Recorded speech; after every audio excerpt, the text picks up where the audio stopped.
Locked On Podcast Network presents Locked On Sports Today. A strong second half gave the Miami Heat a 1-0 lead in the Eastern Conference Finals. What adjustments do the Boston Celtics need to make? Also, the PGA Championship set to begin, and the Detroit Pistons have the worst luck to go along with the worst record. I'm Kainane Stevens, in for Peter Bukowski. I'm Peter Bukowski, starting your day with the can't-miss stories and biggest debates in sports. You're Locked On Sports Today. Searching all major sports. Found. Let's start with the biggest story. Eastern Conference Finals are underway. We're checking with Locked On Celtics, John Corrales. The Boston's lost home court already for one game. We know this series between Miami was going to be tough. It always is with them. But what happened here in game one and from what you saw? Yeah, it started out fine for the Celtics. Then the third quarter happened, and they gave up 46 points in the third quarter. It's as simple as that. You get outscored by 21 points in a quarter. That's hard to overcome. The Heat shot 51.5% from three. That's hard to overcome. So the Celtics once again had things under control, and once again they let go of the rope, as Joe Mazzulla said multiple times after the game. It's a consistent problem with the Celtics. We know that when they're up, you can never count on them finishing a game because they have a tendency to do this, and especially against Miami, who just never quits. They could be down 100, with 5 minutes to go, and they just will not quit. So the Celtics, I don't want to take away from Miami coming out and hitting the shots and making the plays, but the Celtics very much played into their own demise. And a lot of it late too was, they would hit some shots, but they wouldn't get any stops to go with them, which you're never going to catch up that way. And is there a little bit of frustration? Because some of that is, I would argue, effort in the fourth quarter on the defensive side of the ball. Yeah, it was such a weird fourth quarter because you're right. They had a stretch there where it was just trading baskets. And you said, hey, at some point you guys got to get some stops. Mm-hmm. And then they did. Miami didn't score for 3 minutes. And all Boston did was add 5 points to they cut 5 points off the lead. So they went from we can't get any stops for trading baskets to neither of us are going to hit shots. And they couldn't complete their comeback. Joe Mazzulla, the Celtics are hanging their hats on. We only lost one quarter. It just happened to be a disastrous quarter. But that's not something that you can really, I think they're trying to put the positive spin on there. Effort has to be there. The defensive effort has to be there. If you play well defensively and Miami just hits you with a 52% shooting night, so be it. But you can't really accept what happened because they really let go and didn't play with that same defensive intensity that they played with in the first half. They forced a ton of turnovers in the first half, and they forced 11, and they only forced 4 in the second half. So that tells you all you need to know. One game in, we've already seen a playoff Jimmy appearance because obviously he scored a ton. He was dishing off some assists that looked like, I don't even know what he was doing. It looked like magic out there or something. But is there some concern we're getting him on a roll at the wrong time as well? Well, I'll tell you what. I'll even push back. And I know he had 35 points and 7 assists. I don't even think this was a playoff Jimmy. This was good. This is really good Jimmy. Jimmy, yeah. This is like playoff Jimmy would have dropped 50 in this game. So, but yeah, there is concern because I've kind of laid out on my podcast the ways the Heat can steal these games. I think Boston talent-wise is so much better than Miami, but effort-wise, they're nowhere close. And you have the Jimmy game, you have a Bam game, you have a Spoelstra coaching them up game, and then you have an outlier shooting game. Well, you got the outlier shooting game out of the way right away. Yeah. So you come in and you steal home court without the Jimmy game right away. So you still kind of almost have, I know it doesn't work exactly this way, but you still have the Jimmy game in your pocket where he becomes that force of nature. He wasn't great down the stretch. He was good, but he wasn't great. Like I said, that 3-minute stretch in the fourth quarter was pivotal because Boston could have taken advantage of that drought and come all the way back and maybe forced an overtime at the very least, and they couldn't take advantage of that. So I know there's a fourth quarter where Jimmy drops 20 coming, and that's the scariest part in this series for the Celtics. We talked a little bit about this yesterday with Locked On Lakers because obviously we know every game is a must win in the playoffs, but game 2, I mean, you cannot put yourself in an 0-2 hole against Miami. Yeah, exactly. And the Celtics, they love doing this, right? They love they love to make it difficult on themselves, but they're great when there's adversity. They're terrible when they think things are going their way. So maybe being down 1-0, they're 500 at home in the playoffs. That's ridiculous. You fight all year to be to get home court advantage, and you lose it like that. That's terrible. So yeah, game 2 is a must win. And now you got to go into Miami, which I know they don't care. They don't care. The Celtics do not care about winning on the road. They win plenty on the road. But just once, I think from a Boston perspective, you'd like to see them start out a little bit better than losing game 1 at home. Absolutely. For their fans' sake, at least, let's hope they can split this first 2 games. But John, thanks for joining us. We'll check in with you later on in the series. You got it. Stay up to date all year on the Boston Celtics by subscribing to Locked On Sports Today and Locked On Celtics on your favorite podcast app and on YouTube. Thank you for making Locked On Sports Today your first listen. Coming up, the PGA Championship begins today. Who will leave this weekend a champion? Are you looking for a delicious snack, but you don't want all of the sugar and the calories that go along with it? You have to try out Built Bar. These are some of my favorites because Built Bar tastes really great. It's made with 100% real dark chocolate, but it's also good for you too. It has 130 calories, 4 grams of sugar, and 17 grams of protein. So you don't need to wait to get a box. You can always order from Built.com, but now you can get them in person at Walmart and Sam's Club. If you go to Walmart, you head over to the pharmacy section, get those 4-bar boxes, or you can do what I do and go to Sam's Club and get the 13-bar box. And they have the puff flavors with that protein-infused marshmallow coming in brownie batter puff and churro puff. Definitely want to try it out. Trust me, you will thank me later. The Philadelphia 76ers dismissed Doc Rivers earlier this week, and they're already trying to line up candidates for his replacement.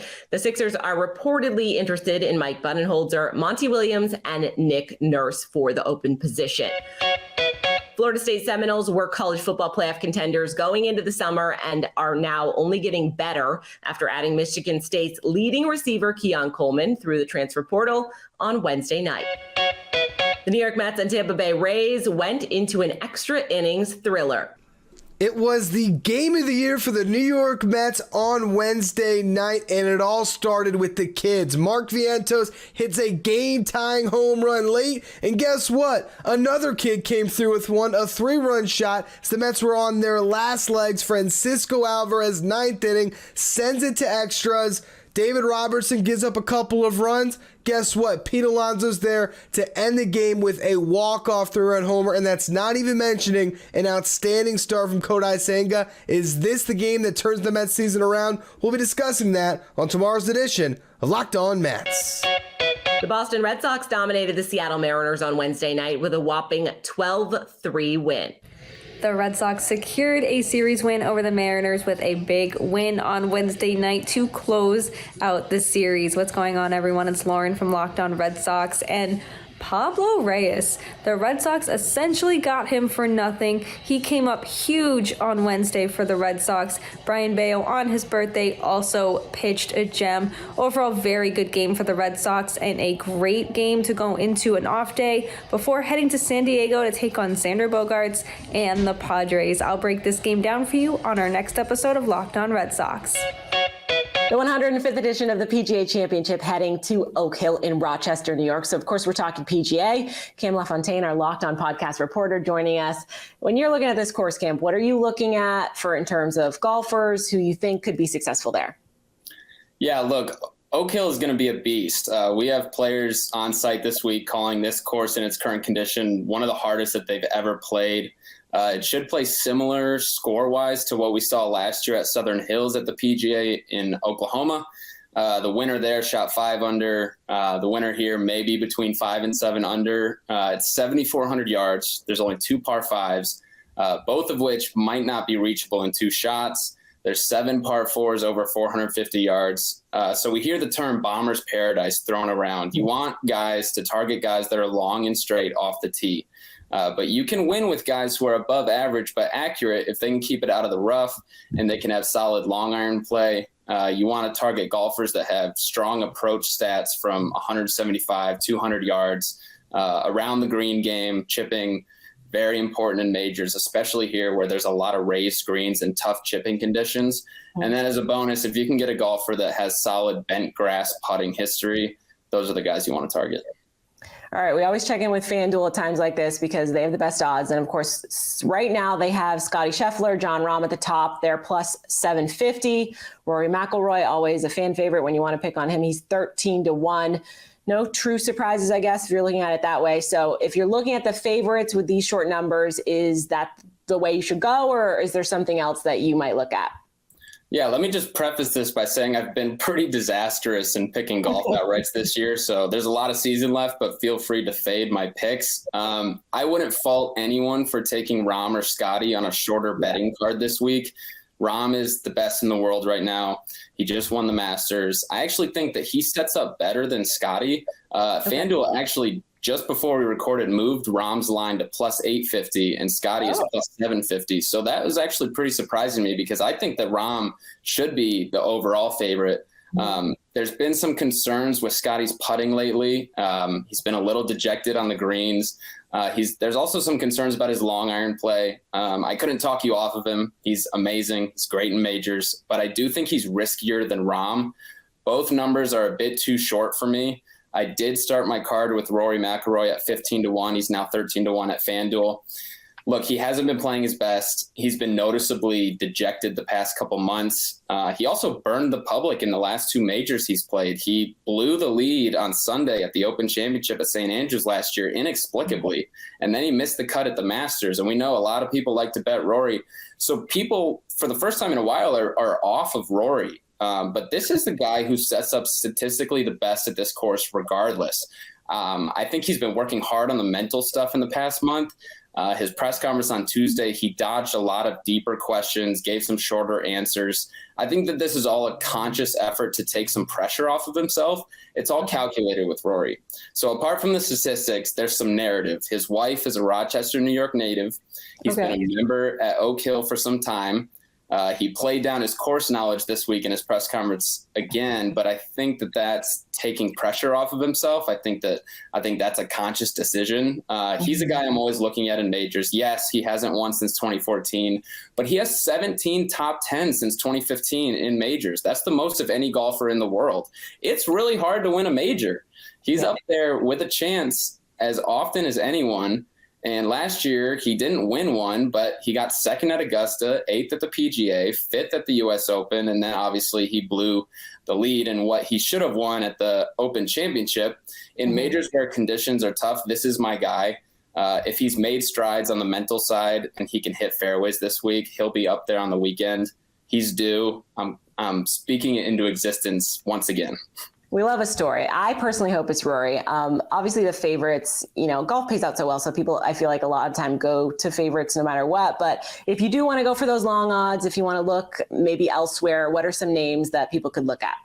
Yes. So the next tier on FanDuel includes Xander Schauffele, Patrick Cantlay, and Brooks Koepka. These are 3 golfers who set up great this week statistically, and these are 3 guys that a lot of people are betting this week. There's some people that I've seen are taking all 3 of them and ignoring the top 3 favorites, but a lot of people are starting their cards with at least one of them.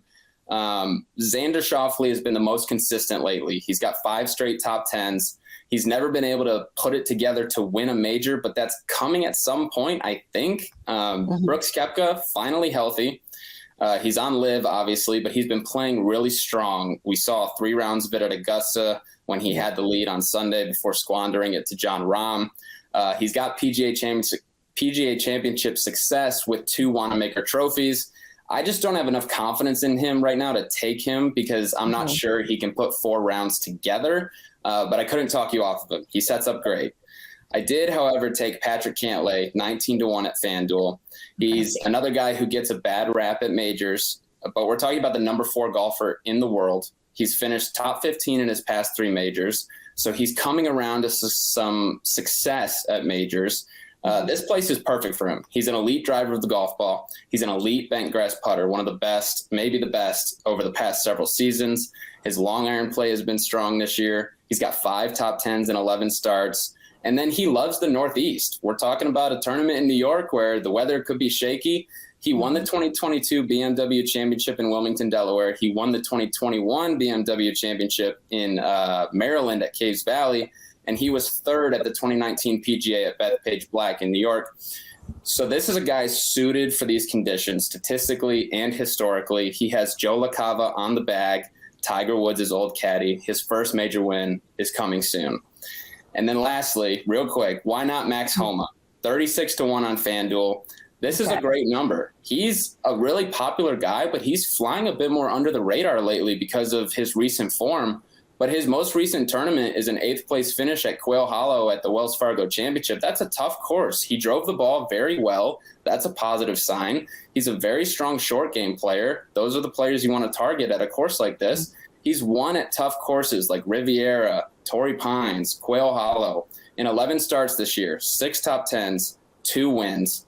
I like Homa's win equity a lot more than guys with shorter odds around him. I think he's a good guy to target this week. All right, a lot of options for everybody out there. We'll have to see how things play out this weekend. Cam, thanks for joining us. Coming up, despite having the worst record in the NBA last season, the Detroit Pistons ended up with the 5th pick in the upcoming NBA draft. The Pistons are picking 5th overall in the Victor Wembanyama sweepstakes after finishing with the worst record in the entire NBA by 5 games, having the top odds, or at least were number 1. I know the top 3 teams all share the same odds for 14%, all the same odds for the number 1 overall pick. The draft lottery was going exactly as planned. There was no movement at all from 14 all the way to 6. There was not any movement at all. And then number 5 came, and the Detroit Pistons popped up on the screen. Now, there was multiple different ways I could have went with this podcast. And I'm not going to lie, I struggled with which direction I wanted to go with this podcast. But this is all I'll say. Let's get some emotion out the way. I didn't move from the spot in my living room after I saw the Pistons logo pop up. I didn't move from that spot in my living room for a good 35 minutes. I sat right there in that couch, did not move, didn't say goodnight to my wife, didn't say nothing. Didn't say a damn thing to nobody, didn't tweet, didn't do anything. I just sat there in that couch for a good 35 minutes before I felt composed enough to say anything. So, look, this is absolutely heartbreaking. It was heartbreaking for the fan base. It's tough. It sucks. And the worst part about this, and we talked about this on the podcast all offseason thus far, is that falling from 1 to 5 in any other draft, it would suck still. It definitely would suck, but I don't feel like it would have hurt. I don't feel like it would feel like you're being stabbed. I don't feel like it would feel like that in almost any other draft. But this draft, for you to be the number 1 team, in the draft with possibly the greatest prospect in the history of basketball, Adrian Wojnarowski, he said this was possibly the greatest prospect in team sport history. For that to be the draft that you fall from 1 to 5, that feels like a stab to the heart. It hurts. It really does hurt. So it sucks, man. It sucks. I don't blame any of you guys for being disappointed. Don't blame any of you guys for being sad. I don't blame any of you guys. You guys need to take a day or two to not talk about the Pistons, not listen about the Pistons, to just, need some time. I don't want to blame any of you guys.